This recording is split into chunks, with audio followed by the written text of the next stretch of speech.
अभिवादये, अहमस्मि गवीश द्विवेदी। अत्र भवतां स्वागतम् एतस्मिन् डीडी न्यूज़ वार्ता प्रसारणे। आदौ प्रमुखवार्ताः। बिहारराज्ये गहन पुनरीक्षण प्रकरणे अद्यापि शीर्षन्यायालये प्रवर्तेत वादश्रवणम्। शीर्षन्यायालयेन एतावता निर्वाचन आयोगस्य अधिकाराः यथावत् स्वीकृताः। न्यायालयेन उक्तम् आधारपत्रं नास्ति नागरिकतायै प्रमाणभूतम्। निर्वाचन आयोगस्य कठोरः पदक्षेपः। अवैधमतदातृसूची प्रकरणे कार्याचरणं यतः न जातं तस्मात् पश्चिमबङ्गालराज्यस्य मुख्यसचिवः पृच्छार्थं दिल्लीम् अद्य आहूतः। भारत-सिङ्गापुरदेशयोः तृतीया मन्त्रिस्तरीया वार्ता अद्य दिल्ल्यां भवेत् आयोजिता। द्विपक्षीयसम्बन्धानां दृढीकरणपरा भवेत् दृष्टिः।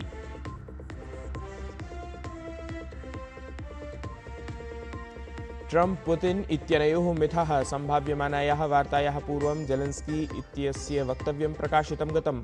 असौ उक्तवान् डोन्बास् क्षेत्रात् सेनां नैव अपसारयिष्यति यूक्रेन देशः।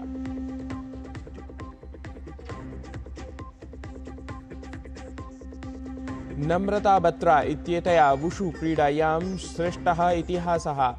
अनया महिलानां 52 किलोग्राम मिते भारवर्गे विजितं रजतपदकम्। अन्त्यचक्रे चीनदेशीय क्रीडिकया पराजयं सम्मुखीकृतवती असौ।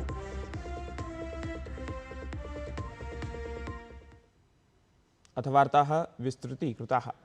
बिहारराज्ये जायमाने मतदातृसूची पुनरीक्षण प्रकरणे शीर्षन्यायालये अद्यापि वादश्रवणं समाचरितं भवेत्। एतस्मिन्नेव प्रकरणे गतदिने समाचरिते वादश्रवणावधौ न्यायालयेन गहन पुनरीक्षणक्रमे आधार खाद्यान्न सुविधादिप्रपत्राणां समावेशने निर्वाचनायोगस्य अस्वीकृतिपरः निर्णयः समुचितः प्रतिपादितः।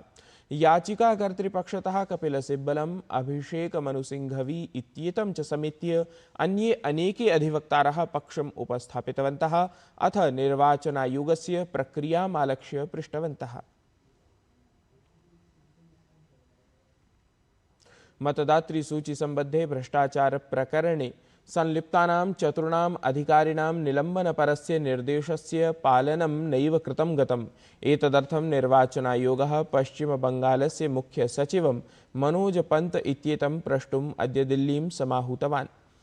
एषः परिपृच्छापरः निर्णयः तदा समागतः यदा दिनैकपूर्वं मुख्यसचिवेन आयोगं प्रति लिखिते पत्रे उक्तं यत् प्रशासनेन कर्मिद्वयं कार्यस्थलात् अपसारितं। परं प्रकरणे निर्वाचनायोगस्य निर्देशानुसारम् अधिकारिणां निलम्बनम् उत तान् विरुध्य कथमपि प्राथमिकी नैव पञ्जीकृता अस्ति इति। भारत-सिङ्गापुरदेशयोः मिथः तृतीया मन्त्रिस्तरीया वार्ता अद्य दिल्ल्याम् आयोजिता स्यात्। एतस्याः वार्तायाः उद्देश्यम् उभयोः देशयोः मध्यगतानां द्विपक्षीयसम्बन्धानां दृढीकरणम् अस्ति। सिङ्गापुर प्रतिनिधिमण्डलस्य नेतृत्वम् उपप्रधानमन्त्री अथ व्यापारोद्योगमन्त्री गान् किम् योङ्ग इत्यसौ कुर्यात्। एतस्यां वार्तायां भारतस्य प्रतिनिधित्वं विदेशमन्त्री एस् जयशङ्करः, वित्तमन्त्रिपदासीना निर्मला सीतारामन्वर्या, उद्योगमन्त्री पीयूषगोयलः अथ सूचनाप्रसारणमन्त्री अश्विनी वैष्णवः च कुर्युः। अवधेयं यत् एतस्याः वार्तायाः प्रथमा मन्त्रणा त्रिवर्षपूर्वं सेप्टेम्बर् मासे दिल्ल्यां समायोजिता आसीत्। तत्रैव द्वितीया मन्त्रणा गतवर्षे ऑगस्ट मासे सिङ्गापुरे आयोजिता आसीत्। ऐषमः अनेके गणमान्याः संस्कृतसप्ताहावसरे विशेषरूपेण संस्कृतभाषायां शुभकामनाः प्रकाशितवन्तः। एतस्मिन्नेव क्रमे उत्तरप्रदेशराज्यमहिलाआयोगस्य अध्यक्षा अपर्णा यादवः अपि शुभकामनाः प्रकटितवती अथ संस्कृतस्य माहात्म्यमपि विज्ञापितवती। पश्यन्तु तदीयं शुभकामना सन्देशम् एतम्। सर्वेभ्यः उत्तरप्रदेशवासिभ्यः देशवासिभ्यः च संस्कृत सप्ताहस्य नैका शुभकामना। अद्य अहं संस्कृतस्य महत्त्वस्य विषये किञ्चित् वक्तुम् इच्छामि। संस्कृतं भारतस्य प्राचीनतमा भाषा अस्ति। एषा भाषा वेदेषु, उपनिषदेषु, पुराणेषु, रामायणे, महाभारते च लब्धा अस्ति। संस्कृतं न केवलं भाषामस्ति अपि तु संस्कृति अपि अस्ति। संस्कृतस्य महत्त्वम् एतावत् यत् एषा भाषा विज्ञानं, गणितं, चिकित्सा, योगः, दर्शनम् इत्यादिषु क्षेत्रेषु अतीव उपयोगी अस्ति। एषा भाषा चेतनां प्रबुद्धति, मनः शुद्ध्यति च। संस्कृत दिवस प्रतिवर्ष श्रावण पूर्णिमायाम् आयोज्यते। अयं दिवसः संस्कृतस्य प्रचाराय प्रसाराय च समर्पितः अस्ति। भारते महान पुरुषः श्री अटल बिहारी वाजपेयी जी या भारतस्य पूर्व प्रधानमंत्री आसीत्। तेन संस्कृत दिवसस्य आयोजनाय बलं दत्तं। संस्कृतं भारतीयताया आत्मा इति उक्तं। तस्य प्रेरणाय एवं विद्यालयेषु, महाविद्यालयेषु, विश्वविद्यालयेषु च संस्कृत दिवसः उत्सववत् आयोज्यते। तेन वयम् अपि संस्कृतं पठेम, वदेम, रक्षेम च। संस्कृत भाषा आबालवृद्धानां सर्वेषां कृते अस्ति। भारतस्य प्रतिष्ठे द्वे संस्कृतं संस्कृतितस्तः। संस्कृतेन विना भारतीय संस्कृति अपूर्ण भवति। अतः वयं सर्वे भारतीय मिलित्वा संस्कृत भाषायां संरक्षणं कुर्मः। धन्यवादः। जयतु संस्कृतं, जयतु भारत। नवदिल्ली स्थितेन केन्द्रीय संस्कृत विश्वविद्यालयेन संस्कृत सप्ताह समारोहस्य अवसरे संस्कृत बालमहोत्सवस्य आयोजनं विकासपुरी स्थिते सर्वोदय बालविद्यालये कृतम्। समारोहे मुख्यातिथिरूपेण विद्यालयस्य प्राचार्यः राज्यपालः उपस्थितः आसीत्। कार्यक्रमस्य च अध्यक्षतां केन्द्रीय संस्कृत विश्वविद्यालयस्य सहायकाचार्यः डॉ प्रमोद बुटोलिया इत्यसौ कृतवान्।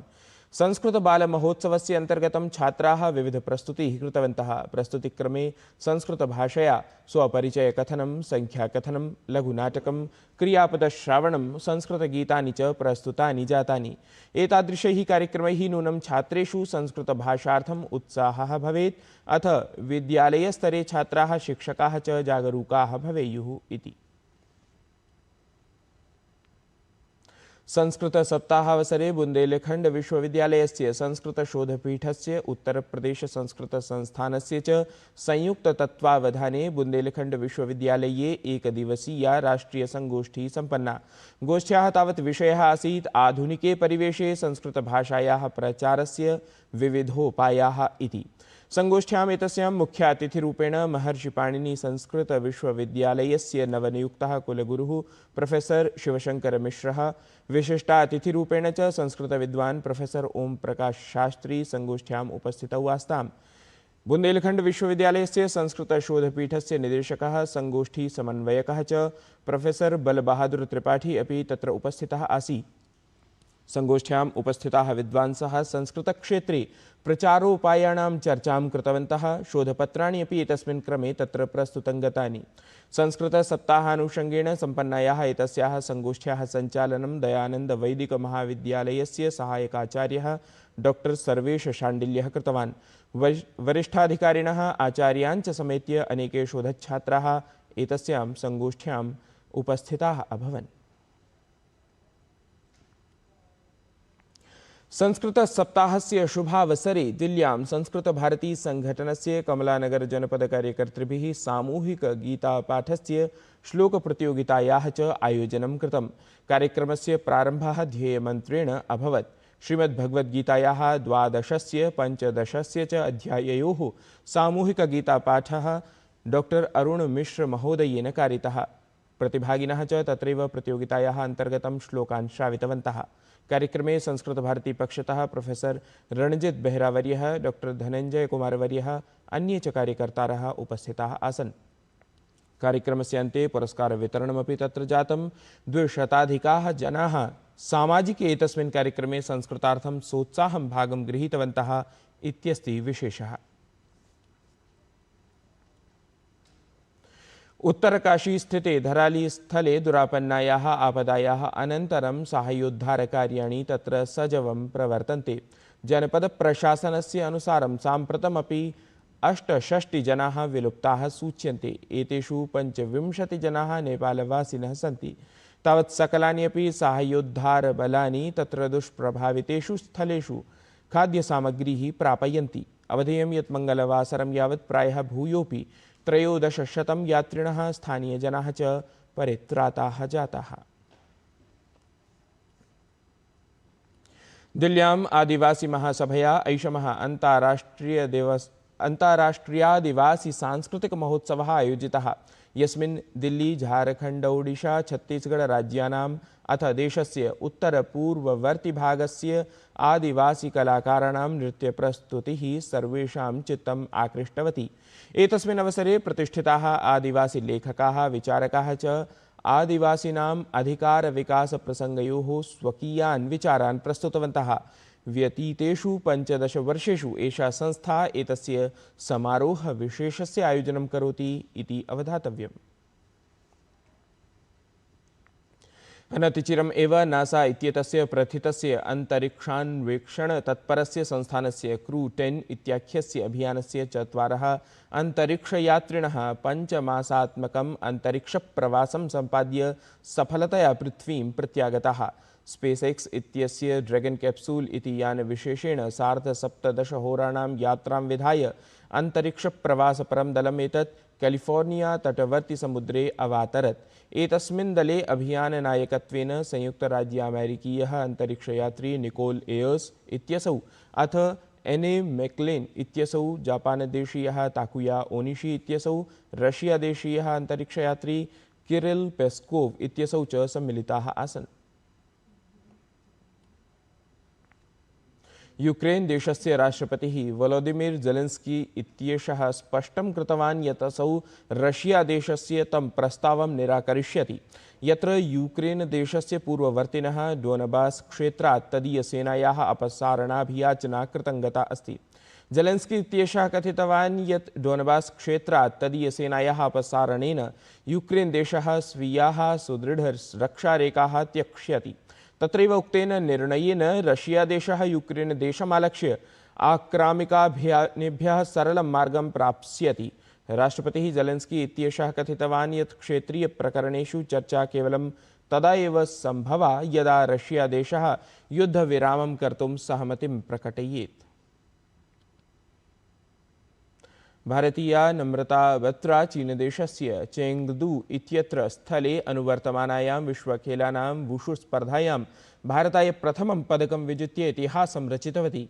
एतस्यां स्पर्धायां नम्रता बत्रा महिलानां 52 किलोग्राम भारवर्गीये स्वर्णपदकद्वन्द्वे चीनदेशस्य मेङ्ग यू चेन इत्येतया पराजयं प्राप्य रजतपदकम् अर्जितवती। अवधेयं यत् प्रथमं तावत् नम्रता बत्रा वुशु प्रतियोगितानां विश्वखेलेषु भारताय पदकं प्राप्तवती इति। एतत् वार्ता संस्करणम् अधुना सम्पद्यते। अभिनवाभिः वार्ताभिः सह पुनः उपस्थास्यामः। तावन्मङ्गलं भूयात्।